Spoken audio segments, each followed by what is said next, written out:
O Desejado de Todas as Nações, capítulo 69, O Monte das Oliveiras. Este capítulo é baseado em Mateus 24, Marcos 13, Lucas 21, dos versos 5 ao 38. As palavras de Cristo aos sacerdotes e principais: Eis que a vossa casa vai ficar-vos deserta. Mateus 23, 38, encheram-lhes de terror o coração. Afetaram indiferença, mas ficou sempre a voltar-lhes ao pensamento uma pergunta quanto à importância dessas palavras. Parecia ameaçá-los invisível perigo. Poder-se-ia dar que o magnífico templo, glória da nação, devesse tornar-se em breve um montão de ruínas? Os pressentimentos de mal eram partilhados pelos discípulos e esperavam ansiosos uma declaração mais definida de Jesus. Ao saírem com ele do templo, chamaram-lhe a atenção para a estrutura e beleza do mesmo. Suas pedras eram do mais puro mármore, de perfeita brancura, e algumas delas de dimensões quase fabulosas. Uma parte da parede resistira ao cerco do exército de Nabucodonosor. No perfeito acabamento de sua alvenaria, dir-se-ia um sólido bloco de pedra tirado inteiro da pedreira. Como essas poderosas paredes pudessem ser derribadas, não compreendiam os discípulos. Ao ser a atenção de Cristo chamada para a magnificência do templo, quais não terão sido os pensamentos inexpressos daquele rejeitado? A visão que tinha perante si era na verdade bela, mas ele disse com tristeza: Eu vejo tudo isso. Os edifícios são realmente maravilhosos. Vós apontais essas paredes como sendo aparentemente indestrutíveis. Escutai, porém, as minhas palavras. Dia virá em que não ficará aqui pedra sobre pedra que não seja derribada. Mateus 24, 2. As palavras de Cristo foram proferidas aos ouvidos de grande número de pessoas, mas quando ele se achava só, sentado sobre o Monte das Oliveiras, Pedro, João, Tiago e André foram ter com ele. Dize-nos, perguntaram, quando serão essas coisas e que sinal haverá da tua vinda e do fim do mundo? Mateus 24, 3. Jesus não respondeu aos discípulos falando em separado da destruição de Jerusalém e do grande dia de sua vinda. Misturou a descrição dos dois acontecimentos. Houvesse desenrolado perante os discípulos os eventos futuros, segundo ele os via, e não teriam podido suportar esse espetáculo. Por misericórdia com eles, Jesus misturou a descrição das duas grandes crises, deixando aos discípulos o procurar por si mesmos a significação. Ao referir-se à destruição de Jerusalém, suas palavras proféticas estenderam-se para além daquele acontecimento. A conflagração final do dia em que o Senhor se levantará do seu lugar para punir o mundo por sua iniquidade, quando a terra descobrirá seu sangue e não mais encobrirá seus mortos, todo esse discurso foi dado, não para os discípulos somente, mas para os que haveriam de viver nas últimas cenas da história terrestre. Voltando-se para os discípulos, Cristo disse: Acautelai-vos que ninguém vos engane, porque muitos virão em meu nome dizendo: Eu sou o Cristo, e enganarão a muitos. Mateus 24, versos 4 e 5. Muitos falsos messias apareceriam, pretendendo operar milagres e dizendo chegado o tempo do livramento da nação judaica. Esses desviariam a muitos. As palavras de Cristo cumpriram-se entre sua morte e o cerco de Jerusalém. Apareceram muitos falsos messias, mas essa advertência foi dada também aos que vivem nesta época do mundo. Os mesmos enganos praticados anteriormente à destruição de Jerusalém têm sido postos em prática através dos séculos e sê-lo-ão de novo. E ouvireis de guerras e rumores de guerras. Olhai, não vos assusteis, porque é mister que isso tudo aconteça, mas ainda não é o fim. Mateus 24, 6. Antes da destruição de Jerusalém, os homens lutavam pela supremacia. Foram mortos imperadores, os que se julgavam sucessores ao trono eram assassinados. Houve guerras e rumores de guerras. É mister que tudo isso aconteça, disse Cristo, mas ainda não é o fim da nação judaica como nação. Porquanto se levantará nação contra nação e reino contra reino, e haverá fomes e pestes e terremotos em vários lugares. Mas todas estas coisas são o princípio de dores. Mateus 24, versos 7 e 8. Cristo disse: ao verem os sabios estes sinais, hão de declarar que são juízos de Deus sobre as nações por manterem em servidão seu povo escolhido. Dirão que essas coisas são indícios da vinda do Messias. Não vos enganeis, elas são o princípio de seus juízos. O povo tem olhado para si mesmo, não se tem arrependido e convertido para que eu os cure. Os sinais que eles apresentam como indícios de sua libertação do jugo são sinais de sua destruição. Então vos hão de entregar para serdes atormentados e matar-vos-ão, e sereis odiados de todas as gentes por causa do meu nome. Nesse tempo muitos serão escandalizados, e trair-se-ão uns aos outros, e uns aos outros se aborrecerão. Mateus 24, versos 9 e 10. Tudo isso sofreram os cristãos. Pais e mães traíram os próprios filhos. Filhos traíram os pais. Amigos entregaram amigos ao sinédrio. Os perseguidores realizaram seu desígnio matando Estevão, Tiago e outros cristãos. Por meio de seus servos, deu Deus a última oportunidade ao povo judeu de se arrepender. Mediante suas testemunhas, manifestou-se ele em suas prisões, em seus julgamentos, em seus encarceramentos. Todavia, seus juízes pronunciaram contra eles a sentença de morte. Eram homens de quem o mundo não era digno, e matando-os, os judeus crucificavam de novo ao Filho de Deus. Assim será outra vez. As autoridades farão leis para restringir a liberdade religiosa. Arrogar-se-ão o direito que só a Deus pertence. Pensarão que podem forçar a consciência que só Deus deve reger. Mesmo agora estão começando. Esta obra continuarão a levar avante até chegarem a um limite que não podem transpor. Deus se interporá em favor de seu povo leal, observador dos mandamentos. Em todas as ocasiões em que tem lugar a perseguição, aqueles que a testemunham tomam decisões, seja em favor de Cristo, seja contra ele. Os que manifestam simpatia pelos que são injustamente condenados mostram seu apego a Cristo. Outros se escandalizam porque os princípios da verdade ferem diretamente suas práticas. Muitos tropeçam e caem apostatando da fé, que uma vez defenderam.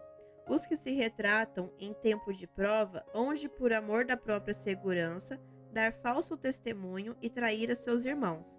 Cristo nos advertiu disso, para que não ficássemos surpreendidos com a conduta desnatural, cruel dos que rejeitam a luz. Cristo deu a seus discípulos um sinal da ruína a sobrevir a Jerusalém, e disse-lhes como haveriam de escapar. Quando virdes Jerusalém cercada de exércitos, sabeis que é chegada a sua desolação. Então os que estiverem na Judéia fujam para os montes, os que estiverem no meio da cidade saiam, e os que nos campos não entrem nela, porque dias de vingança são estes, para que se cumpram todas as coisas que estão escritas. Lucas 21, versos 20 e 22. Esse aviso foi dado para ser seguido 40 anos depois, na destruição de Jerusalém. Os cristãos obedeceram à advertência, e nenhum deles pereceu no cerco da cidade. E orai para que a vossa fuga não aconteça no inverno nem no sábado. Mateus 24, 20. Disse Cristo: aquele que fez o sábado não o aboliu, cravando-o na cruz. O sábado não foi anulado por sua morte. 40 anos depois da crucifixão, devia ainda ser mantido sagrado.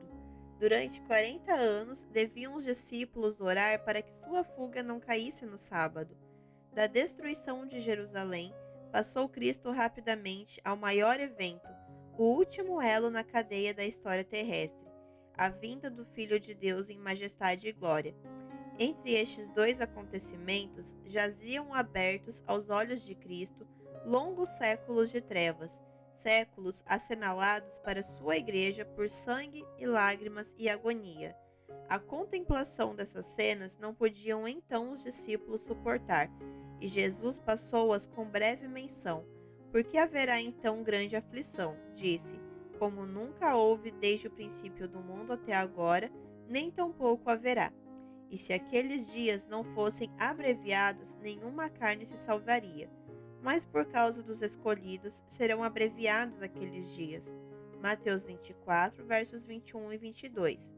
Por mais de 1000 anos, perseguições, como o mundo nunca antes presenciara, sobreviriam aos seguidores de Cristo. Milhões e milhões de suas fiéis testemunhas haveriam de ser mortas, não se houvesse estendido a mão de Deus para preservar seu povo, e todos teriam perecido. Mas por causa dos escolhidos, disse ele, serão abreviados aqueles dias. Depois, em linguagem inequívoca, nosso Senhor fala de sua segunda vinda e dá advertência de perigos que hão de preceder seu advento ao mundo.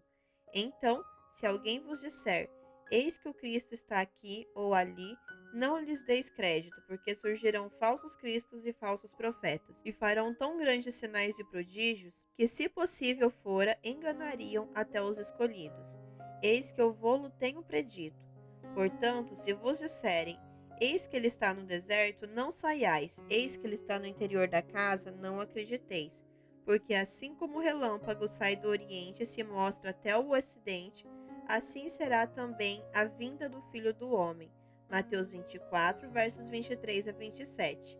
Como um dos sinais da destruição de Jerusalém, Cristo havia dito, e surgirão muitos falsos profetas e enganarão a muitos.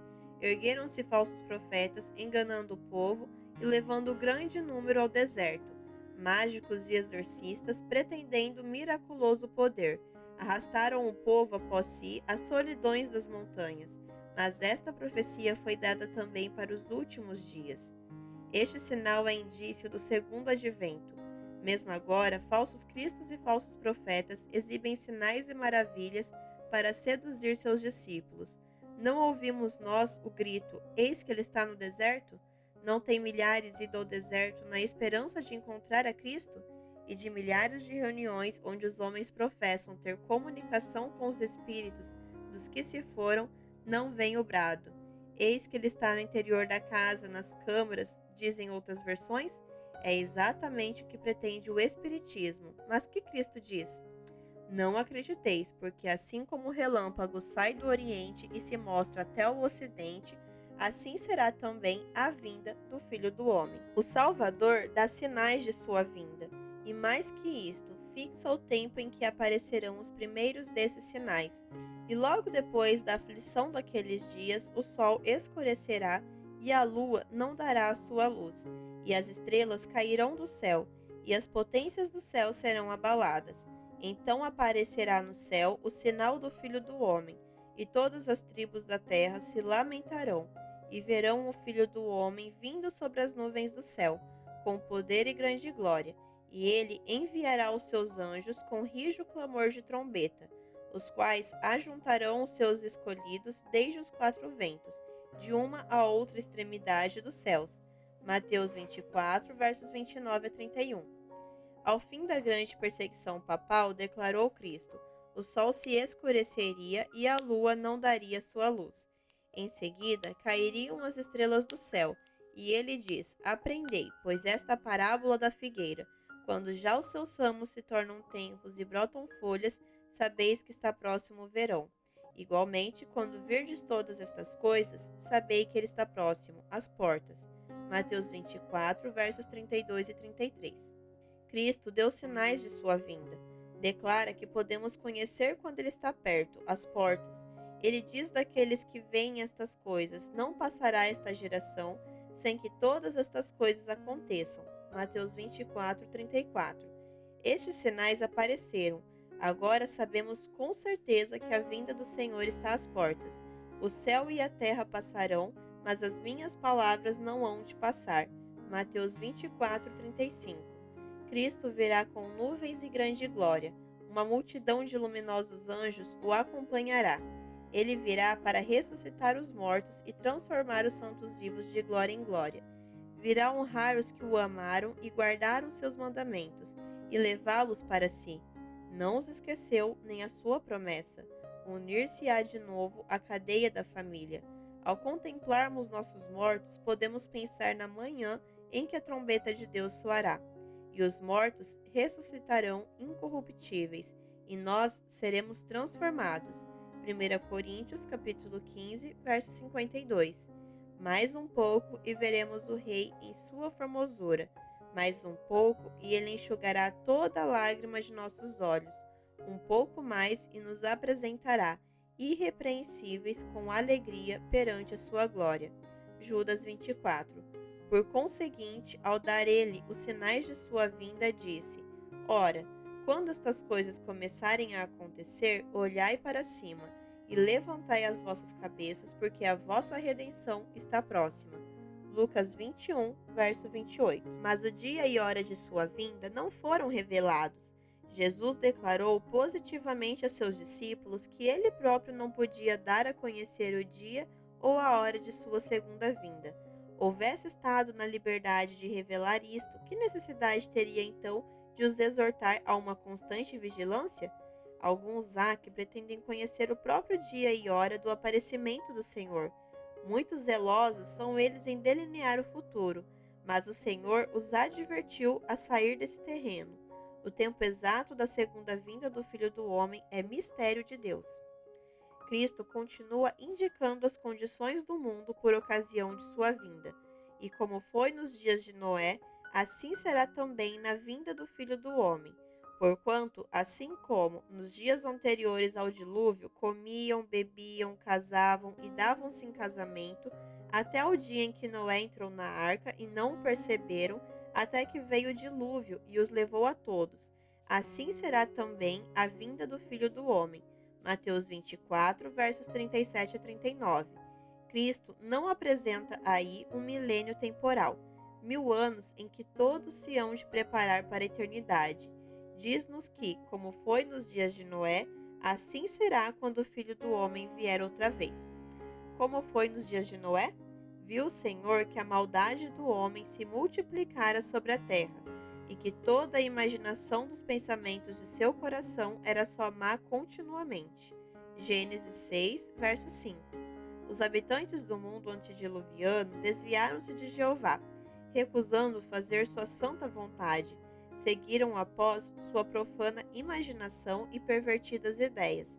Foi por causa de sua impiedade que foram destruídos, e atualmente o mundo está seguindo a mesma marcha. Não apresenta nenhum lisonjeiro indício de glória milenial. Os transgressores da lei de Deus estão enchendo a terra de impiedade. Suas apostas, suas corridas de cavalos, jogo, dissipação, costumes cheios de concupiscências, paixões irrefreadas estão rapidamente enchendo o mundo de violência. Na profecia da destruição de Jerusalém, Cristo disse: Por se multiplicar a iniquidade, o amor de muitos esfriará, mas aquele que perseverar até o fim será salvo, e este evangelho do reino será pregado em todo o mundo, em testemunha a todas as gentes, e então virá o fim. Mateus 24, versos 12 a 14. Esta profecia terá outra vez seu cumprimento. A abundante iniquidade daquela época encontra seu paralelo nesta geração. Assim será quanto à predição referente à pregação do evangelho. Antes da queda de Jerusalém, Paulo, escrevendo sob inspiração do Espírito Santo, declarou que o evangelho fora pregado a toda criatura que há debaixo do céu.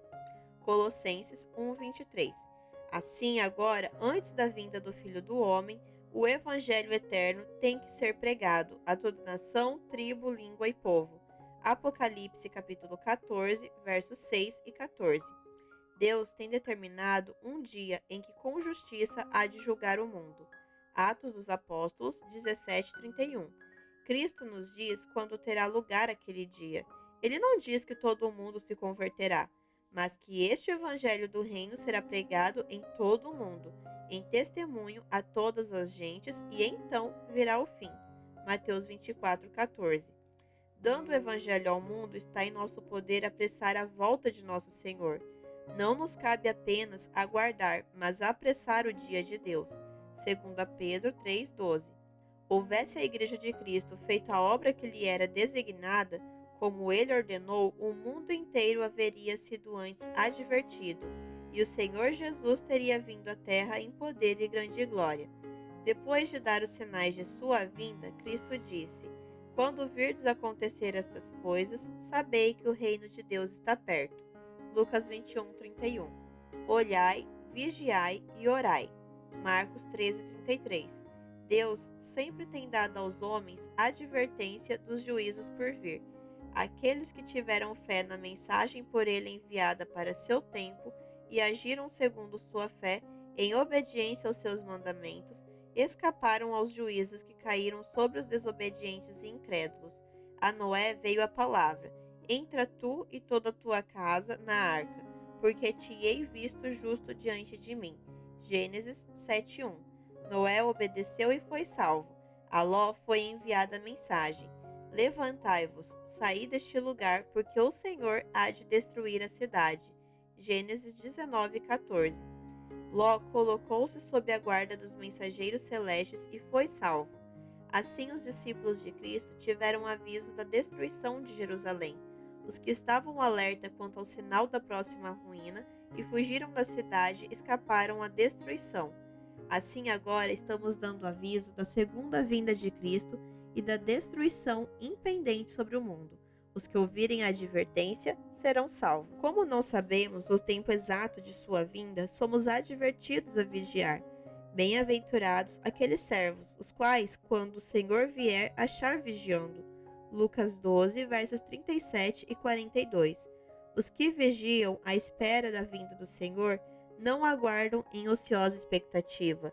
A expectação da vinda do Senhor fará os homens temerem-no, bem como aos seus juízos contra a transgressão. Deve despertá-los para o grande pecado de lhe rejeitar os oferecimentos de misericórdia. Os que aguardam o Senhor purificam a alma pela obediência da verdade. Com a vigilante espera, combinam ativo serviço. Como sabem que o Senhor está às portas, seu zelo é avivado para cooperar com as forças divinas para a salvação de almas.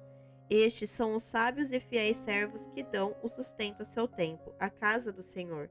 Estão declarando a verdade especialmente aplicável a este tempo. Como Enoque, Noé, Abraão e Moisés, cada um declarou a verdade para seu tempo. Assim é onde os servos de Cristo agora dá especial advertência para sua geração. Mas Cristo apresenta outra classe.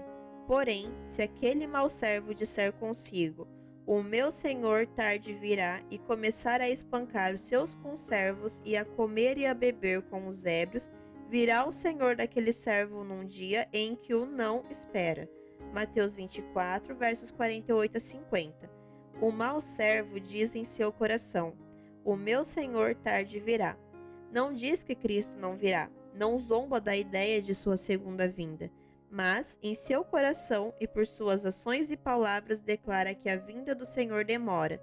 Afasta da mente dos outros a convicção de que o Senhor presto virá. Sua influência leva os homens a uma presunçosa e negligente demora. São confirmados em sua mundanidade e torpor. Paixões terrestres, pensamentos corruptos tomam posse da mente. O mau servo come e bebe com os bêbados. Une-se com o mundo na busca do prazer. Espanca seus conservos, acusando e condenando aqueles que são fiéis a seu mestre. Mistura-se com o mundo, sendo semelhantes. Crescem ambos na transgressão. É uma assimilação terrível. É colhido no laço juntamente com o mundo. Virá o Senhor daquele servo a hora em que ele não sabe, e separá-lo-á e destinará a sua parte com os hipócritas. Mateus 24, versos 50 e 51. E se não vigiares, virei sobre ti como um ladrão, e não saberás a que hora sobre ti virei. Apocalipse 3:3. O advento de Cristo surpreenderá os falsos mestres. Eles estão dizendo paz e segurança, como sacerdotes e mestres antes da queda de Jerusalém. Assim esperam eles que a igreja goze de prosperidade e glória terrenas. Os sinais dos tempos eles interpretam como prognóstico dessas coisas. Mas que diz a palavra inspirada? Então lhe sobrevirá repentina destruição. 1 Tessalonicenses 5:3.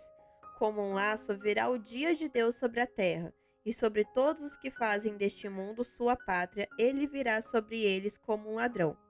O mundo, cheio de rixas, repleto de ímpios prazeres, acha-se adormecido. adormecido em segurança carnal. Os homens estão retardando a vinda do Senhor. Riem das advertências. Ouve-se arrogância. Todas as coisas continuam como desde o princípio da criação. 2 Pedro 3,4. O dia de amanhã será como este, e ainda maior e mais famoso. Isaías 56,12.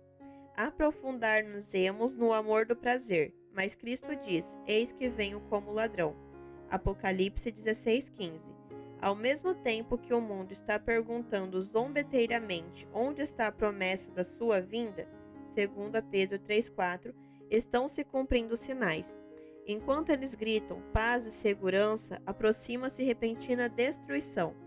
Quando o escarnecedor, o rejeitador da verdade, se tem tornado presunçoso, quando a rotina do trabalho nos vários ramos de ganhar dinheiro é prosseguida sem consideração para com os princípios, quando o estudante está ansiosamente buscando o conhecimento de tudo menos a Bíblia, Cristo vem como ladrão. Tudo no mundo está em agitação. Os sinais dos tempos são cheios de sinais. Os acontecimentos por vir projetam sua sombra diante de si. O Espírito de Deus está sendo retirado da terra, e calamidade segue-se a calamidade em terra e mar. Há tempestades, terremotos, incêndios, inundações, homicídios de toda espécie. Quem pode ler o futuro? Onde está a segurança? Não há certeza em coisa alguma humana ou terrena. Os homens se estão rapidamente enfileirando sobre a bandeira de sua escolha. Aguardam desassossegadamente os movimentos de seus chefes. Aos que estão esperando, vigiando e trabalhando pela vinda de nosso Senhor. Outra classe cerra fileiras sob a chefia do primeiro e grande apóstata. Poucos creem de alma e coração que temos um inferno a evitar e um céu a alcançar. A crise aproxima-se furtiva e gradualmente de nós. O sol brilha no firmamento, fazendo seu ordinário percurso, e os céus declaram ainda a glória de Deus. Os homens ainda comem, bebem, plantam e edificam, casam e dão-se em casamento. Os comerciantes continuam a vender e comprar. Os homens se empurram uns aos outros, contendem pelas mais altas posições. Os amantes de prazer aglomeram-se ainda nos teatros, nas corridas de cavalo, nos antros de jogo. São dominados pelo maior excitamento. Todavia, o tempo de graça aproxima-se rapidamente do fim, e todo o caso está para ser eternamente decidido. Satanás vê que seu tempo é curto, tem posto em operação todas as suas forças a fim de os homens serem enganados, seduzidos, ocupados e enlaçados até que o dia da graça se haja findado e a porta da misericórdia esteja para sempre fechada.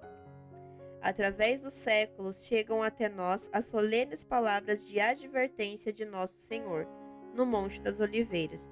E olhai por vós mesmos, não aconteça que os vossos corações se carreguem de glutonaria, de embriaguez e dos cuidados da vida, e venha sobre vós de improviso aquele dia.